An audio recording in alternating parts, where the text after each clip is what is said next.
পশ্চিমবঙ্গ জনগণনা নিয়ে কলকাতা হাইকোর্টে 19শে আগস্ট রাজ্য সরকার তীব্র ভর্ৎসনার মুখে।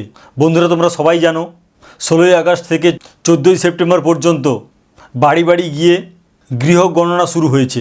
আর এখানে একটা অন ডিউটির ব্যাপার নিয়েই শিক্ষকরা কিন্তু মামলা দায়ের করেছে কলকাতা হাইকোর্টে।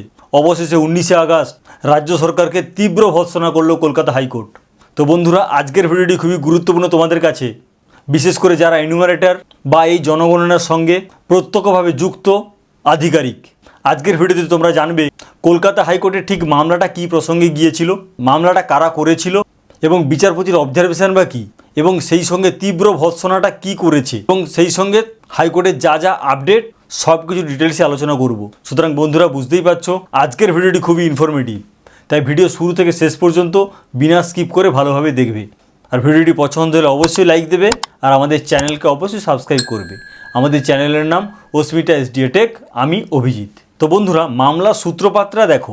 ভারতীয় জনগণনা 2027-এর যখন বিভিন্ন জায়গায় ট্রেনিং হচ্ছিল, যে সমস্ত এনুমারেটাররা সুপারভাইজাররা ট্রেনিং নিচ্ছিলেন, সবাই কিন্তু বারবার জিজ্ঞেস করেছিল যে এই কাজটা করার সময় অন ডিউটি পাওয়া যাবে কি না। এটাই হলো মূল ইস্যু।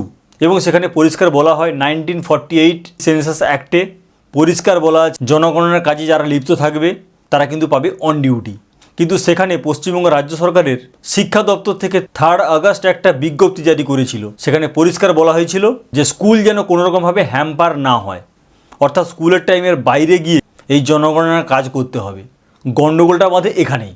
তখনই শিক্ষকরা অন ডিউটির দাবি তুলে আরও জোরালোভাবে এবং কেসটা হাইকোর্টে পর্যন্ত যায়। সেই মামলাতে অবশেষে এইসব পর্যবেক্ষণগুলো জানা যাচ্ছে। দেখো বন্ধুরা, ডিটেলসে সব কিছু বলছি। ভারতীয় জনগণনা 2027 বিরাট আপডেট।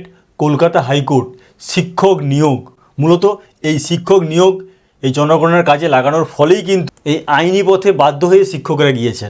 কলকাতা হাইকোর্টের বিচারপতি ছিলেন কৃষ্ণ রাম। পর্যবেক্ষণ কি না, বিচারপতি ডাইরেক্ট পর্যবেক্ষণ করে কিছু বক্তব্য বলেছেন। আমি বলতে বাধ্য হচ্ছি রাজ্য সরকার ব্যর্থ হয়েছে। বন্ধুরা, বুঝতেই পেরেছো, এইটা হচ্ছে মহামান্য বিচারপতির ডাইরেক্ট স্পিচ যে রাজ্য সরকার ব্যর্থই হয়েছে। কোন প্রসঙ্গে? ভারতীয় জনগণনাতে শিক্ষক নিয়োগ এই প্রসঙ্গে। এবং সেখানে কাজটা ঠিক কখন করতে হবে সেই নিয়ে যেহেতু অর্ডারটা দেওয়া হয়েছে, ওই অর্ডারের এগেনস্টে কিন্তু মামলাটা হয়েছিল। হাইকোর্টে যা হলো, এবার দেখো বন্ধুরা হাইকোর্টের গুরুত্বপূর্ণ আপডেটগুলো কি। 1.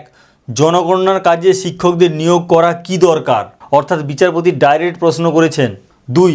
বিধানসভার কর্মীদের কেন নিয়োগ করা হচ্ছে না, অর্থাৎ বিধানসভাতে যারা কর্মী আছে তাদের কেন নিয়োগ করা হচ্ছে না, কেনই বা শিক্ষকদের নিয়োগ করা হচ্ছে।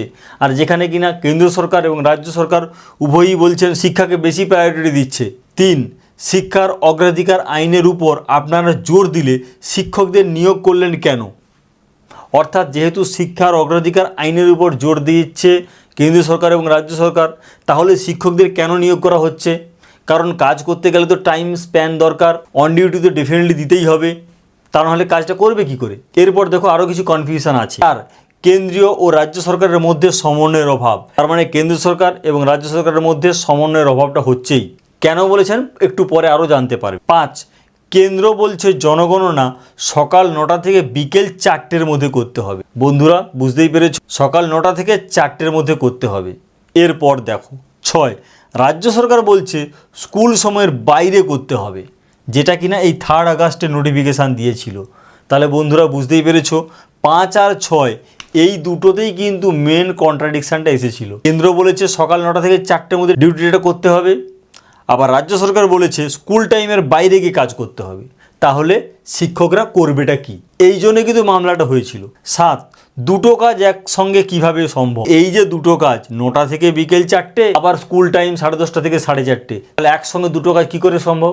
8. ডাবল ইঞ্জিন সরকার, তো এ সমস্যা থাকার কথা নয়। তাহলে বিচারপতি পরিষ্কার এবং চলছে ডাবল ইঞ্জিন, তাহলে তো এই প্রবলেম হওয়ার কথা ছিল না, তাহলে কেন হচ্ছে? তাহলে পরিষ্কার বুঝতে পেরেছো বন্ধুরা, মূলত কেন্দ্র সরকারের যে ডিউটি টাইম এবং রাজ্য সরকারের যে স্কুল দপ্তর থেকে যে বিজ্ঞপ্তি, এই দুটোতেই কন্ট্রাডিকশান হওয়ার ফলেই কিন্তু শিক্ষকরা কোর্টে গিয়েছেন। সেই কোর্টে কিন্তু এটাই এখনও পর্যন্ত পর্যবেক্ষণ, ফাইনাল রায় এখনও পর্যন্ত কিন্তু আসেনি। যাই হোক বন্ধুরা, তোমরা বুঝতেই পেরেছো যে ভারতীয় জনগণনার উপরে রাজ্য সরকারের মেনলি স্কুল দপ্তরের নোটিফিকেশানের জন্যই কিন্তু 19শে আগস্ট রাজ্য সরকারকে তীব্রভাবে ভর্ৎসনা করলো কলকাতা হাইকোর্ট।